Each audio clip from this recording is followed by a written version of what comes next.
오늘 말씀의 제목은 자존심에 묶여 소중한 것을 잃은 왕이라는 제하에서 오늘 말씀을 우리 함께 상고해 보며 은혜를 나누고자 합니다. 이 바사가 엄청난 그런 큰 나라였음이 거기 127도나 되는 그런 시스템을 구축한 것도 보면 알 수 있지만 그 나라 법이 한번 정해지면 절대로 바꿀 수 없는 그런 권위를 세워놓는 그런 나라였습니다.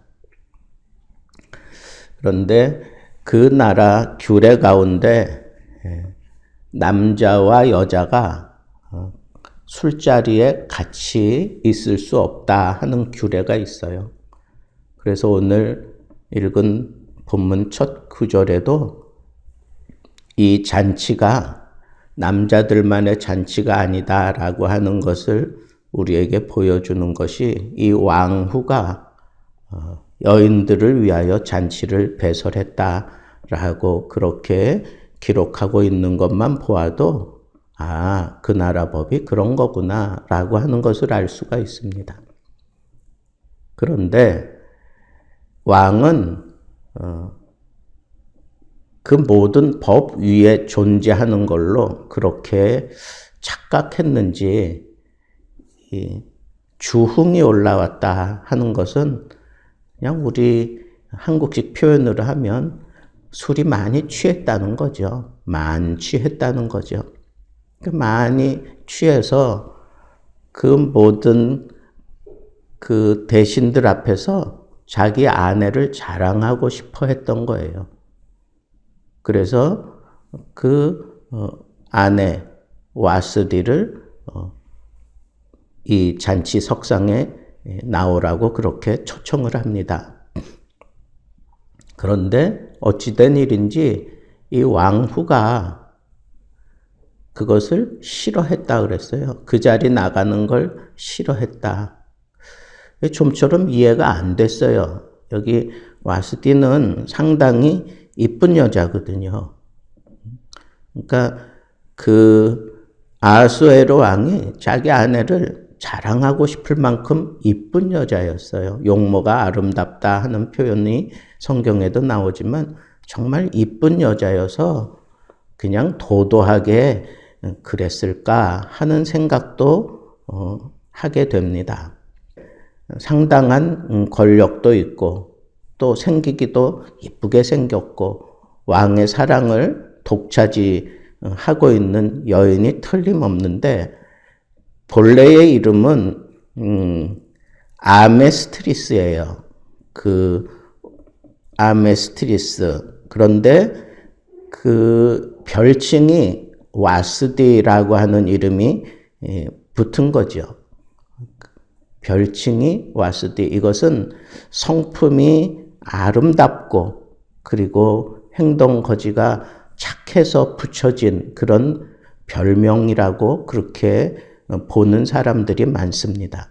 본래 역사서에 역사적으로 기록된 이 아하수에로 왕의 부인의 이름은 아메스트리스예요. 근데 와스디라고 이렇게 성경에 기록되어 있는 것은 아마도 그의 별칭이었을 거다. 그러니까 성품도 이쁘고 그리고 행동거지를 바로 하는 여인이었는데 왜 왕이 부르는데 가지 않았을까?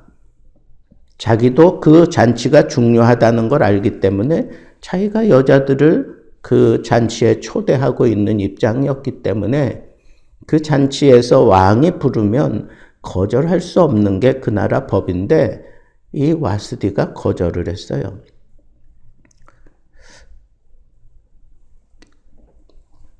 그 당시는 뭐 여성 상위 시대 이런 시대가 아니잖아요.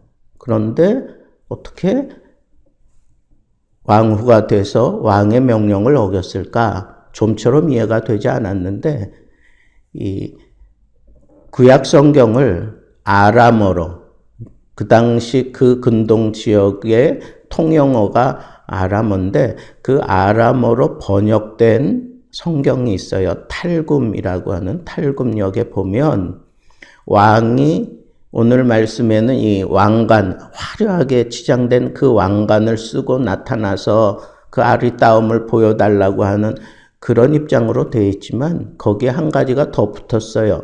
그게 뭐냐 하면 나체로 들어오라는 거예요. 나체로. 왕관을 쓰고 나체로 그 자리에 오라고 그렇게 명령을 했다는 거예요. 그래서 이 성품이 발랐던 이 여인이 그걸 싫어할 수밖에 없었다라고 하는 그런 측면에서 성경이 번역되어 있는 걸 보면 그거는 좀 이해가 갈 수 있다. 사람이 만취하면 무슨 짓을 못합니까? 왕이. 정면으로 거부하고 나온 이 왕비의 이런 행동을 너무 괘씸하게 여긴 이 왕이 그 마음에 막 불붙는 듯한 그런 진노가, 그 노가 막 차고 올라왔습니다. 오늘 말씀에도 그렇게 나와 있잖아요. 마음속이 막 불붙는 하는 그런 진노가 일어났다. 그래서 이 왕이 술김에 자기에게 가장 소중한 여인임에도 불구하고 이런 전례에 대해서 어떻게 처리했는지 거기 있는 지방 관리들에게 묻는 거예요. 지금 그 자리, 이 잔치의 제일 마지막 날 가장 피크에 올라 있는 그때 거기 특별히 왕이 중요한 사람들을 불러놓은 그 자리에서 왕이 규례와 법률을 아는 자들에게 이런 상황에 대해서 이래도 되느냐라고 묻는 전례가 있었기 때문에 그것을 물었어요. 그럴 때 거기 초대됐던 왕의 가장 최측근인 사람 가운데 무무간이라고 하는 사람이 아주 정말 혀에 발린 그런 대답을 하고 있는 것을 볼 수가 있어요. 왕비의 이런 행실은 왕도 무시하는 거고 우리 관리들도 무시하는 거고 그리고 이 모든 당신의 나라의 남편들도 무시하는 행동이니까 이건 정말 잘못된 겁니다. 지금 왕비가 이렇게 왕의 명령을 무시했다는 게 온 백성에게 전파되면 각 집집마다 이런 형상들이 일어날 것입니다. 그 남편들이 다 멸시당할 겁니다. 그러니 와스디가 다시는 왕 앞에 오지 못하도록 조서를 내리십시오. 그리고 매대의 법률에 기록하여 변개함이 없게 만드십시오.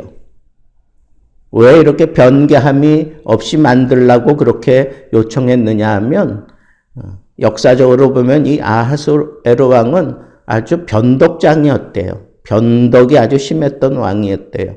그러니까 그런 왕의 성품을 잘 이해하고 있었던 이 신하들이 왕조차도 이제는 한번 자기가 내린 조서에 대해서는 변개할 수 없게 만들어야 그래야 나중에라도 변개해 놓고 그 왕후 때문에 자기들에게 또 어떤 심각한 일들이 벌어질 수 있으니까 아예 변개하지 못하게 만들어 놓고 그 다음에 더 기가 막히는 것은 그 왕후의 자리를 폐하고 다른 사람에게 그보다 더 나은 사람에게 그 자리를 주십시오 라고 그렇게 요청을 합니다.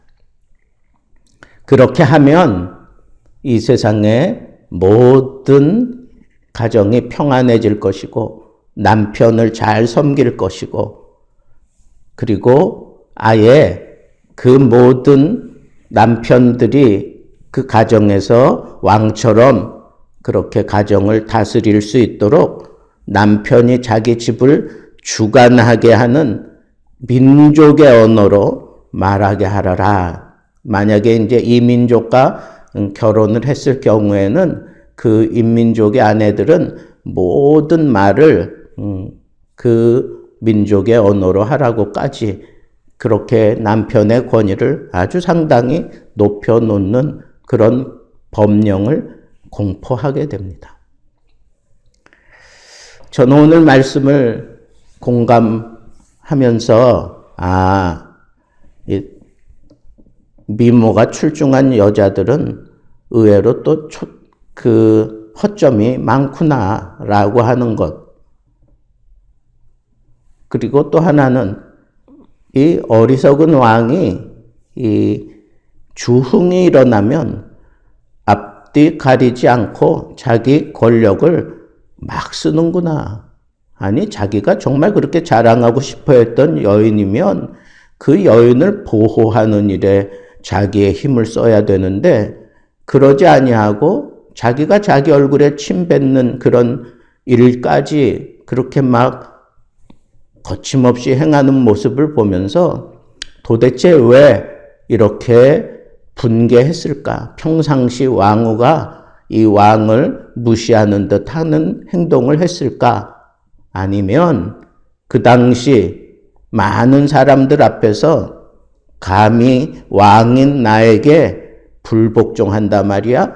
라고 하는 그 생각 때문에 자기 자존심이 다 뭉개졌다 하는 그 생각 때문에 법령까지 뒤척여가면서 어떻게 해서 이 사람을 내가 처단할까?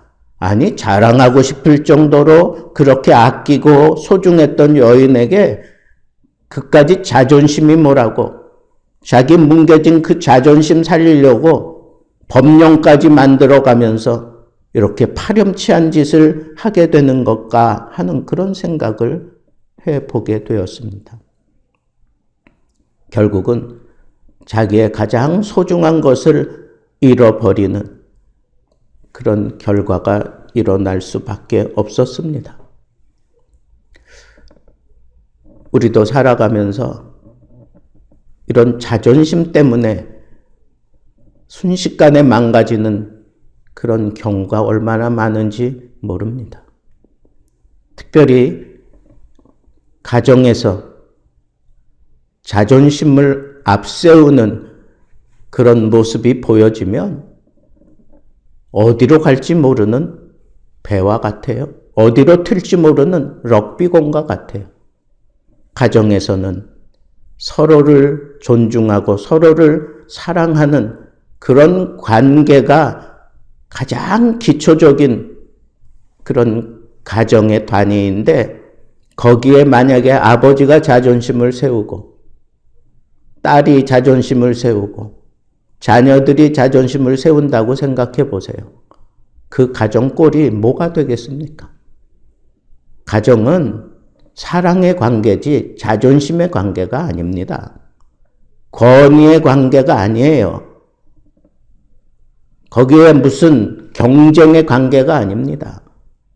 그런 경쟁을 하려고 들고 뭔가 거기서 자존심을 내세우게 되는 그런 일들이 가정에서 일어나면 그 가정의 결말은 눈에 보듯 뻔한 겁니다. 가정이 사랑의 관계이듯 내 이웃이 사랑의 관계여야만 합니다. 어려운 말이지만 우리는 이웃을 사랑하라고 하는 하나님의 명령을 따라서 우리는 이웃을 사랑할 수 있는 그런 관계를 형성하며 살아가야 할 것입니다. 그리고 절대로 내 어리석은 자존심이 원치 않게 일어나는 그런 상황에 빠지지 않기 위해서는 우리는 술에 취하는 인생을 걸어서는 안 되겠습니다. 여기 야하수에로가 왜 이런 어리석은 결정을 내리게 됐습니까? 왜 그 자존심이 그를 꽉 묶어버리게 되었습니까? 주흥이 일어났다 그랬어요. 주흥이 만취했다는 거예요. 술 먹고 사람들은 앞뒤 가리지 않고 아무렇게나 막 행동합니다. 하나님께서 우리에게 어떤 자리를 주시고 어떤 상황을 우리에게 허락하실 때에는 온전한 정신을 가지고 그 자리를 지키라고 주는 겁니다. 온전한 정신으로 하나님의 뜻을 행하라고 주시는 겁니다. 이 아하수에로 왕은 세계를 다스린다고 하는 그런 자리에 앉아서 어리석은 그 자존심에 묶여버리는 그런 안 되는 상황까지 가게 만들었던 그 술에 졌던 겁니다. 사랑하는 성도 여러분, 우리는 이 말씀을 또 한번 기억하면 좋겠습니다. 술 취하지 말라. 이는 방탕한 것이니, 술 취하는 건 방탕하는 거예요. 그 방탕한 상황 속에서 어떤 일이 일어날지 모르는 겁니다. 이런 술 취하지 않는 그런 삶을 살기 위해서 사도 바울은 이렇게 권면하고 있습니다. 오직 성령으로 충만함을 입으라. 여러분, 술 취하는 대신 성령에 취해서 살라는 거예요. 성령의 뜨거운 감동과 성령의 인도하심을 따라 살라는 겁니다. 그러지 않으면 우리는 언제 어떤 순간에 나도 모르는 사이에 주흥이 일어나듯 우리를 잘못된 그런 자존심으로 묶어서 말도 안 되는 그런 행동을 저지르게 만드는 것이 그게 마귀의 전략이고 그게 세상의 치부입니다.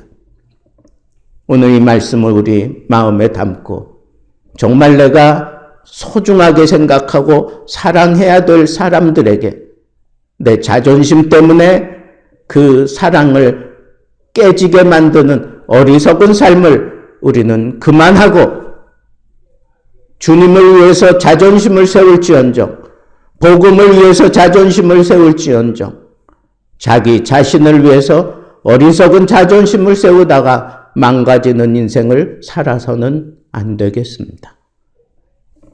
하나님의 자녀로서의 자존심을 세우고 하나님의 백성으로서의 자존심을 세우고 오늘도 주님 안에서 승리하는 삶을 살게 되기를 우리 주님의 이름으로 축복합니다.